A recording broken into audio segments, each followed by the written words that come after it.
रामाय रामभद्राय रामचन्द्राय वेदसे नाथाय रघुनाथाय सीताय पतये नमः।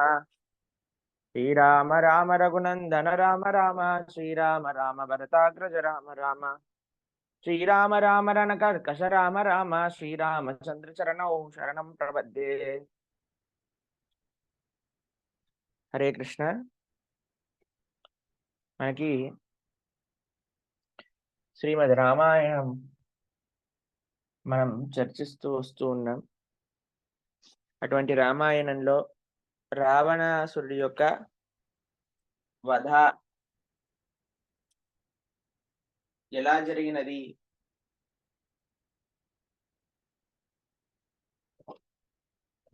రావణ యుద్ధము ముగిసినది, విభీషణుడికి పట్టాభిషేకము అనేది జరిగినది,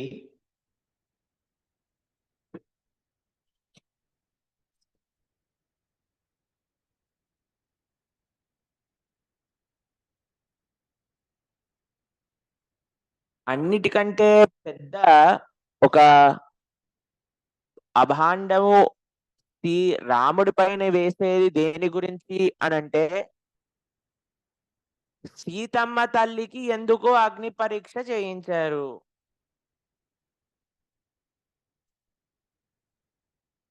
మా రాముడి కోసమే అంత వెయిట్ చేస్తూ ఉన్నది సీతమ్మ తల్లి. ఎప్పుడూ కూడా రాముడి గురించే ఆలోచన చేస్తూ ఉన్నది. అటువంటి పతివ్రత శిరోమణికి ఎందుకు రాముడు నువ్వు అగ్ని పరీక్ష చేస్తే గాని నిన్ను ఒప్పుకుంటాను అని అన్నారు అని చాలా మంది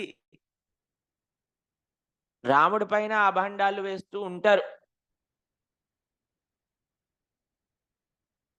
ఎంతమంది మీరు రాముడిని సీతమ్మ తల్లి అగ్ని పరీక్ష విషయంలో నిందించటము అనే విషయాన్ని చూశారు?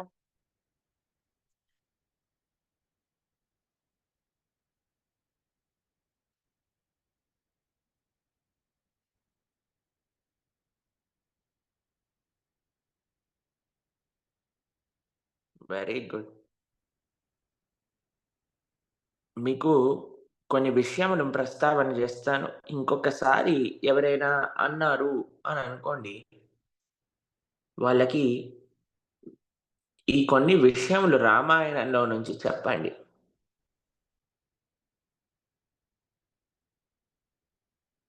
సీతమ్మ తల్లిని రాముల వారెప్పుడూ కూడా అగ్ని పరీక్ష చెయ్యమని చెప్పలేదు. రామాయణంలో అలా లేనే లేదు.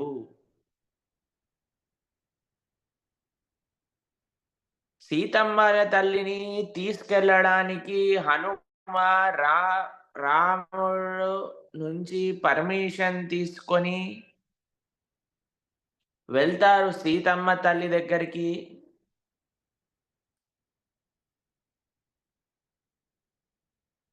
సీతమ్మ అనుకుంటుంది, అయ్యో ఇన్ని సంవత్సరాల తర్వాత నేను రాముడిని చూస్తున్నాను కదా, ఆయనకి నచ్చేటట్టుగా రెడీ అయ్యి వెళ్ళాలి, ముస్తాబయ్యి వెళ్ళాలి అని త్రిజట స్నానం చేయించి సీతమ్మ తల్లికి మంచి ఆభరణాలు పెట్టి, మంచి చీరను కట్టి, మంచిగా అలంకరణ చేసి రాముడి దగ్గరికి తీసుకెళ్తున్నది.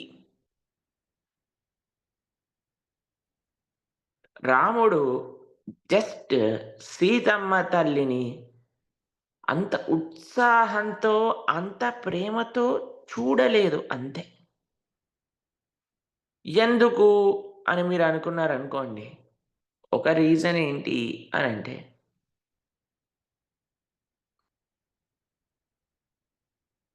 ఇన్ని సంవత్సరముల తర్వాత ఇంత సమయం తర్వాత సీతమ్మ తల్లిని చూస్తున్న రాముడు, సీతమ్మ తల్లి ఎలా లంకలో ఉన్నది,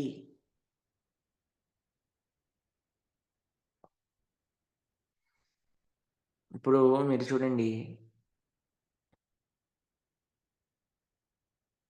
మీకొక చిన్న ఎగ్జాంపుల్ చెప్తాను.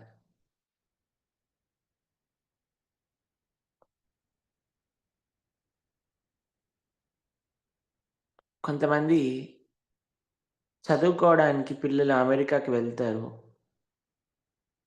అప్పుడు మేము ఎయిర్‌పోర్ట్‌లో చూస్తూ ఉంటామనమాట. వాళ్ళ పేరెంట్స్ ఒకటే ఏడుస్తూ ఉంటారసలు. వామ్మో! అందరూ పట్టుకొని ఏడిచి, ఏడిచి, ఏడిచి ఇంకొకడు పట్టుకొని వాడేడిచి, ఇంకొకడు పట్టుకొని వాడేడిచి, వామ్మో!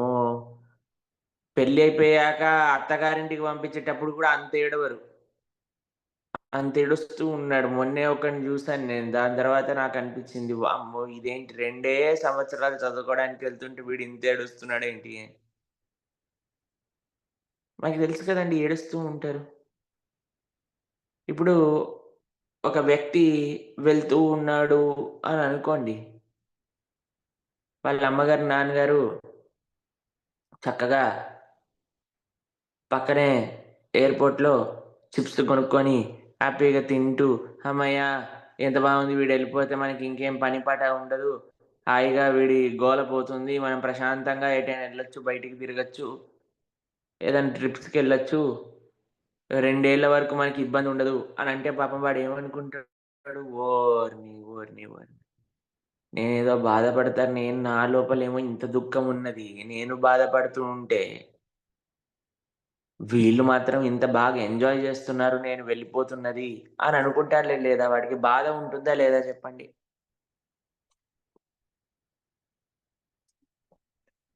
రామయ్య తండ్రేమో పాపం బాధ, చెట్టు, చేమ, పుట్ట, పువ్వు, చెట్టు దేనికి కనిపించినా ఓహ్! మా సీతేది, మా సీతేది, హే సీతే, హే సీతే, హే సీతే, హే సీతే, హే సీతే, హే సీతే. ఎలా ఉన్నాను? ఏంటి? ఏమీ తెలీదు రాముడికి. అస్సలంటే అస్సలు స్పృహనే లేకుండా పోయింది పాపం. ఎంత కష్టపడి ఎప్పుడు ఏడుస్తూ, ఏడుస్తూ, ఏడుస్తూ తిండి తిన్నాడో తెలీదు. ఏం చేశాడో తెలీదు. అంత బాధపడ్డాడసలు రాముడు.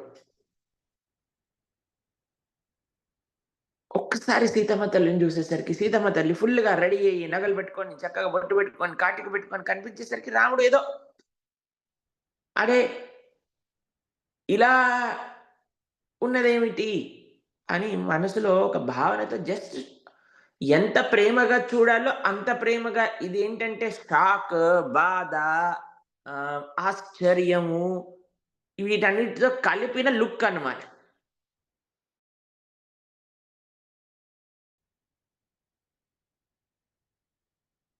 అలా చూసేసరికి సీతమ్మ తల్లికి బాధేసింది. ఇప్పుడు మీకొక విషయం చెప్తానండి. భార్యాభర్తల మధ్యలో నేను చూసింది ఒక విషయం ఏంటి అంటే, ఎప్పుడు ఏమంటే ఎవడికి ఎప్పుడు బాధేస్తదో తెలీదు. ఈయన జోకేసానంటాడు, ఆవిడ బాధపడుతది. ఈడ ఏమనలేదంటాడు, ఈయనకు కోపమొస్తది. ఈ గృహస్థాశ్రమం గురించి మా బ్రహ్మచారులకైతే ఎటువంటి ఇన్ఫర్మేషన్ లేదు. అంతు చిక్కని రహస్యం ఇది. కాబట్టి మీ అందరికీ ఈ విషయం తెలిసే ఉంటుంది. మీరందరూ గృహస్థులు గాబట్టి. ఎంతమందికి ఈ విషయంలో అనుభవం ఉన్నది? మనం ఒకటనటం, వేరే వాళ్ళు ఒకటి అర్థం జేసుకోవటం, మనం ఒకటి చెప్పకుండానే ఇంకొకటి అర్థం జేసుకోవటం, వాళ్ళు గొడవ, వీళ్ళు గొడవ, వీళ్ళేడుపు, వాళ్ళేడుపు. ఆ! ఎత్తండి, ఎత్తండి చేతులెత్తండి, ఎత్తలండి, ఎత్తండి, ఎత్తండి మొత్తం అందరెత్తండి. హ్మ్. అది సంగతి. ఇదే అక్కడ గూడా అయింది.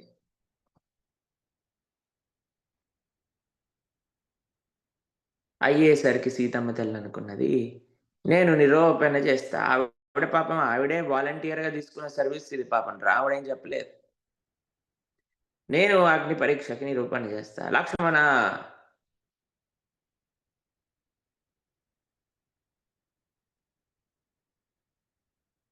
కర్రలు తీసుకొని రా అనంటే, సరే కర్రలు తీసుకొనొచ్చాడు. సీతమ్మ తల్లి అగ్ని ప్రవేశం చేసినది.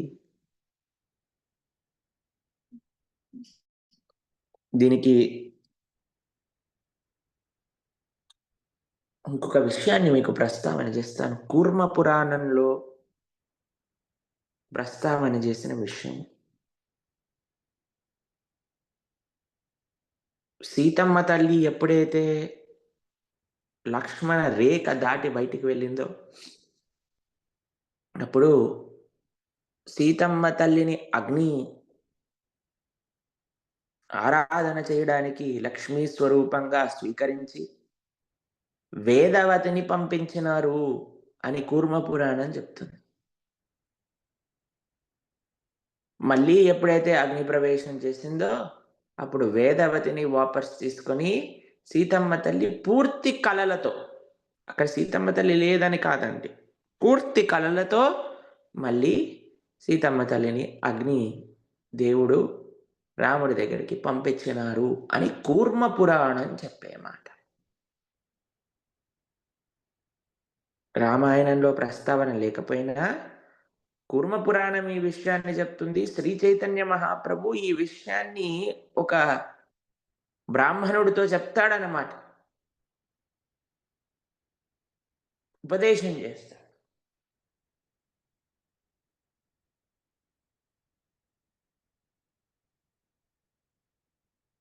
దాని తర్వాత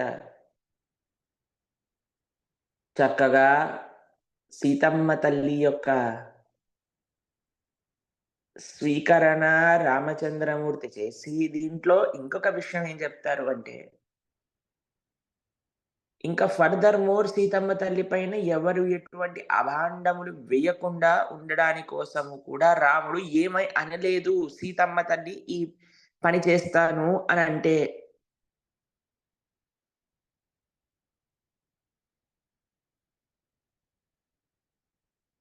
అంతా అయిపోయినది. విభీషణుడి యొక్క పట్టాభిషేకము అంగరంగ వైభవంగా జరిగినది. బయలుదేరాలి. విభీషణుడు అంటున్నాడు, స్వామి ఇప్పుడే వెళ్ళకు నాన్నా, కొద్దిసేపు ఇక్కడే ఉండు.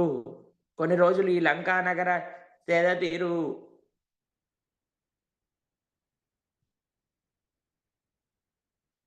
సువర్ణమైనది లంక. ఈ లంకా నగరాన్ని చక్కగా ఆస్వాదన చెయ్యి అని అంటే, లేదు నాకు నా తమ్ముడి పట్ల కర్తవ్యం ఉన్నది. నేను చెప్పాను 14 సంవత్సరముల తర్వాత ఒక్క రోజు నేను లేట్ అయినా సరే, లేట్ అవ్వకుండా నేనొచ్చేస్తాను అనంటే, భరతుడన్నాడు ఒక్క క్షణం 14 సంవత్సరముల తర్వాత లేట్ అయినా సరే నేను నా ప్రాణాన్ని త్యజిస్తాను. దాంట్లో మధ్యలో నేను భరద్వాజుడికి చెప్పొచ్చాను వచ్చేటప్పుడు నీ దగ్గరకొస్తాను అని. భరద్వాజ మహర్షి దగ్గరికెళ్ళి నేను అయోధ్యకి వెళ్ళిపోవాలి.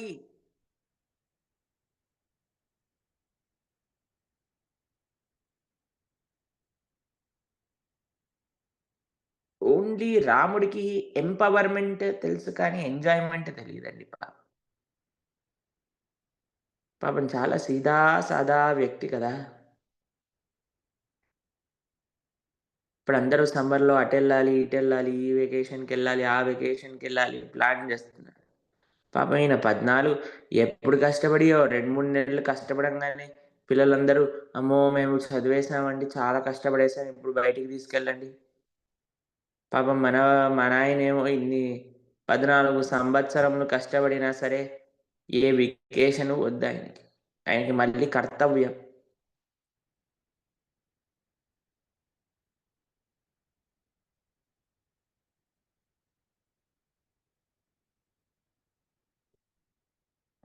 అయ్యా మళ్ళీ ఈ పుష్పకము అనే విమానమును తీసుకొని వెళ్ళు.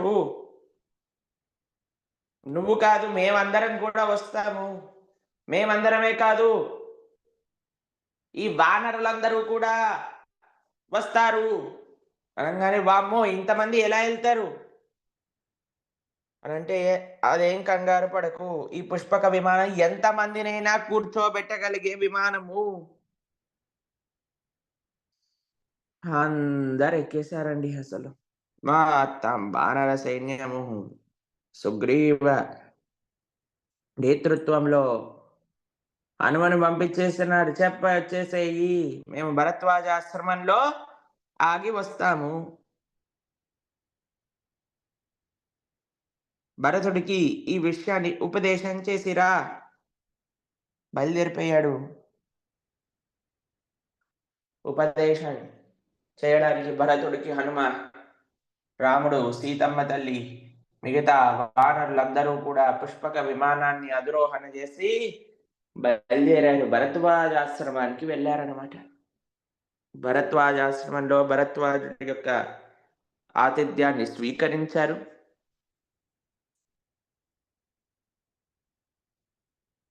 ఎలా వాళ్ళకి చక్కగా భరద్వాజ మహర్షి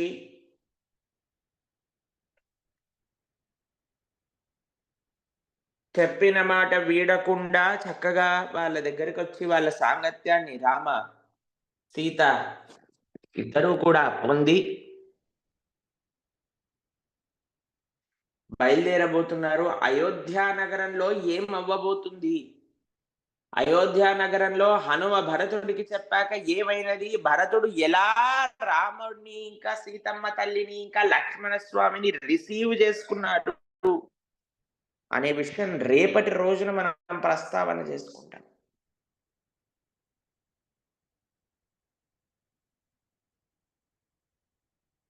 మనకి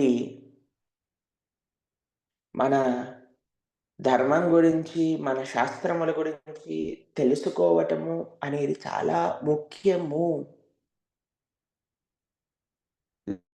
లేకపోతే ఎవడైనా సరే ఇప్పుడు తయారైపోతారు మన ధర్మాన్ని, మన స్వామి యొక్క లీలలను ప్రశ్నించుటకు. ముఖ్యంగా మన పిల్లలు ఎవరైనా ఇలా ప్రశ్నించినప్పుడు మనం చెప్పే స్థితిలో ఉండాలి.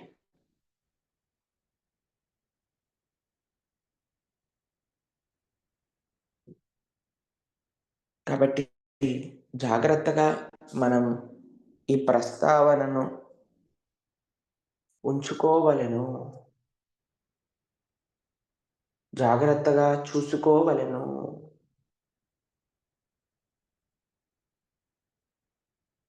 వీటన్నిటిని మళ్ళా వినవలెను.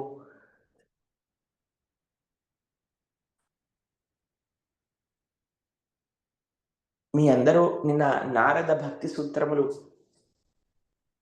విన్నారు. అందులో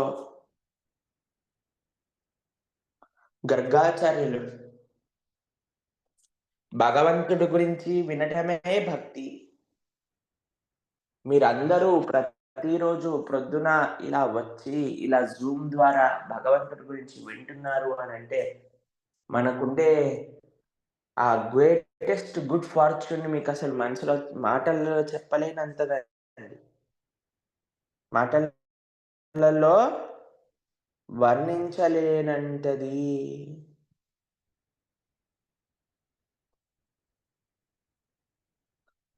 చాలా పెద్ద విషయం ఇది. మీరందరూ చక్కగా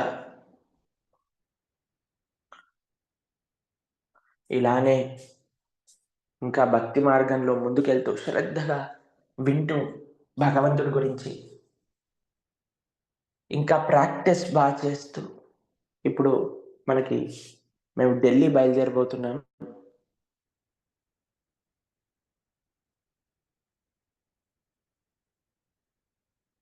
సీతానవమి 17వ తారీఖు వచ్చినట్టుంది అనిపిస్తుంది నాకు తెలిసి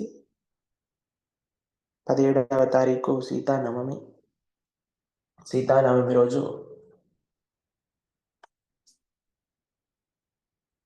పూర్తి చెయ్యాలి రామాయణాన్ని. ఎందుకంటే రామాయణం రాముడిది ఎంతదో సీతమ్మ తల్లిది కూడా అంతే. రామాయణము ఇంకొక పేరేమిటి రామాయణానికి? సీతాయాశ్చరితం మహత్. సీతమ్మ తల్లి యొక్క గొప్ప చరిత్ర. అటువంటి రాముడి యొక్క ప్రతిష్ట రోజు ప్రారంభం చేశాం మనం. సీతమ్మ తల్లి యొక్క పుట్టిన రోజులో పూర్తి చేయాలి. అనే ఏదైతే సంకల్పం ఉందో జనవరి 22వ తారీఖు నుంచి బయలుదేరితే సుమారుగా 3.5 నెలలు పట్టింది మనకి రామాయణాన్ని పూర్తి చేసుకోవడానికి. రామాయణంలో ఉండే చిన్న చిన్న భాగములు మనం స్మరించుకుంటూ వాటిలో ఉండే తత్వార్థాలన్నీ కూడా మనం తెలుపుకుంటూ మనం ముందుకెళ్తున్నాం. ఇలానే రామాయణం అయిపోయాక ఇంకొక పుస్తకం, ఇంకొక పుస్తకం, ఇంకొక పుస్తకాన్ని మనం శ్రవణం చేస్తూ అలానే మనం భక్తి మార్గంలో సీరియస్ అండ్ సిన్సియర్ అవ్వడానికి భక్తి శాస్త్రి అనే కోర్సు చాలా ముఖ్యమైనది. అటువంటి భక్తి శాస్త్రి కోర్సు మనం ఈ నెల చివరి 30వ రోజు 30వ తారీఖు గురువారం రోజున మనం ప్రారంభం చేస్తున్నాం. ప్రతి గురువారం కూడా మన క్లాస్ ఉంటుంది 30 మే నుంచి. సాయంకాలం పూట 7:30 నుంచి 9:30 వరకు 9 వరకు 1.5 hours 7:30 to 9 కానీ 7 to 9 కానీ చూద్దాం ఎలా వీలుంటుంది అంటే దాని ప్రకారంగా చేసుకునే. మోస్ట్లీ 7:30 to 9 అయితే సేఫ్ మనకి. 7:30 to 9 చిన్న పిల్లల నుంచి వృద్ధుల వరకు అందరూ అటెండ్ అవ్వచ్చు. వీళ్ళే అటెండ్ అవ్వాలి, వాళ్ళే అటెండ్ అవ్వాలి అని ఏమీ లేదు. ఎవరికి ఇంట్రెస్ట్ ఉన్న వాళ్ళైనా సరే రిజిస్ట్రేషన్స్ చేసుకుంటే తప్పకుండా అటెండ్ అవ్వచ్చు. ఆ రిజిస్ట్రేషన్ ఫీజ్ ఎంత అవన్నీ కొద్దిగా వర్కౌట్ చేస్తున్నాం మేము. ఎందుకంటే స్పెసిఫిక్ రిజిస్ట్రేషన్ ఫీజ్ అనేది ఉంటుంది భక్తి శాస్త్రికి. ఏ ఇన్స్టిట్యూట్ నుంచి మనం ఇది చేస్తున్నాము అని దాన్ని నిన్నటి రోజున మేము రాధేశ్యామ్ ప్రభు మాట్లాడి భక్తరూప్ ప్రభు వీళ్ళందరికీ మనం మెయిల్స్ రాస్తాం. దాన్ని బట్టి ఏదైతే వాళ్ళు చెప్తారో దాని ప్రకారంగా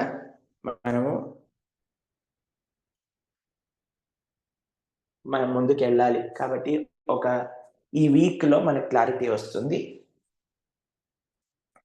దాని తర్వాత మనం ముందుకెళ్తాం.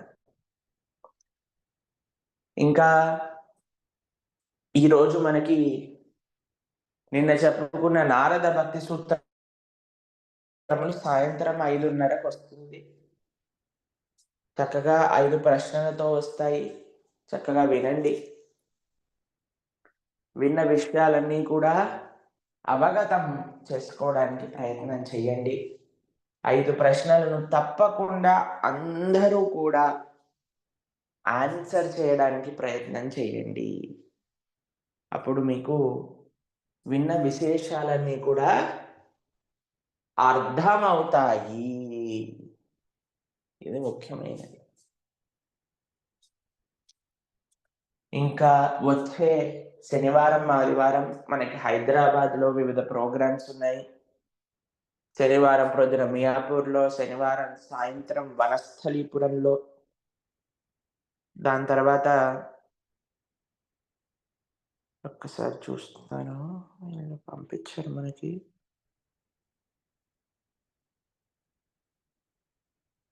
ఆహా 19th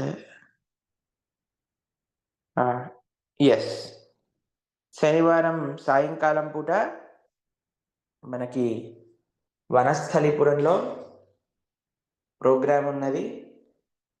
ఆదివారం ప్రొద్దున ఇంకా ఫిక్స్ అవ్వలేదు. ఆదివారం సాయంత్రము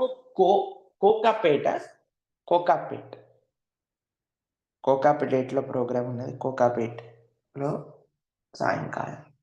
అలా ఇప్పటికైతే 3 ప్రోగ్రాములు మనం ఉన్నాయి. కాబట్టి వచ్చే శనివారం మనం చేసుకునే ప్రవచనము ఏదైతే ఉన్నదో అది మధ్యాహ్నం పూట ఉంటుంది.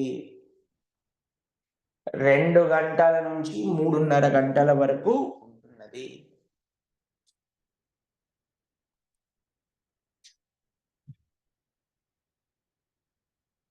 శ్రీ చైతన్య శిక్షాష్టకాన్ని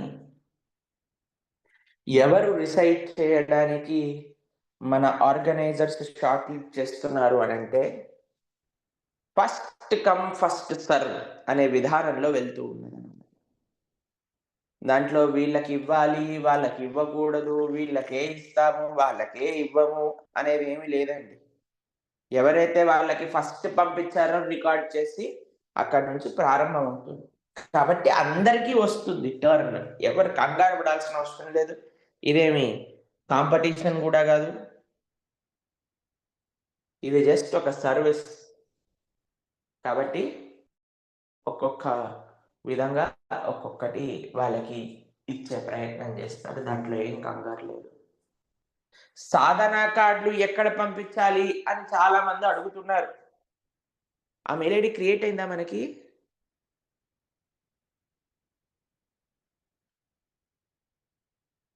ఓకే. అయితే మనకి ఈరోజు ఒక మెయిల్ ఐడీ క్రియేట్ చేసి మీకు పంపిస్తాము.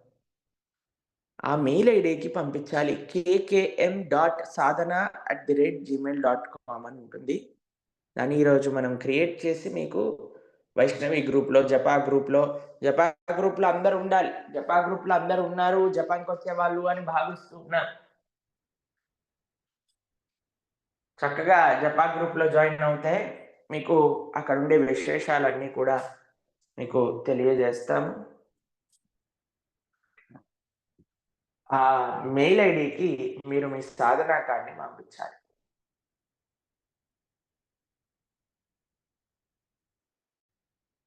హరే కృష్ణ, కృష్ణ కృష్ణ హరే హరే. హరే రామ, రామ రామ హరే హరే. మళ్ళీ మిమ్మల్ని రేపొద్దున జపా సెషన్‌లో మళ్ళీ కలుసుకుంటా. హరే కృష్ణ.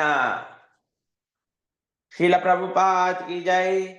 अनंत कोटि वैष्णव भक्त वृंद की जय.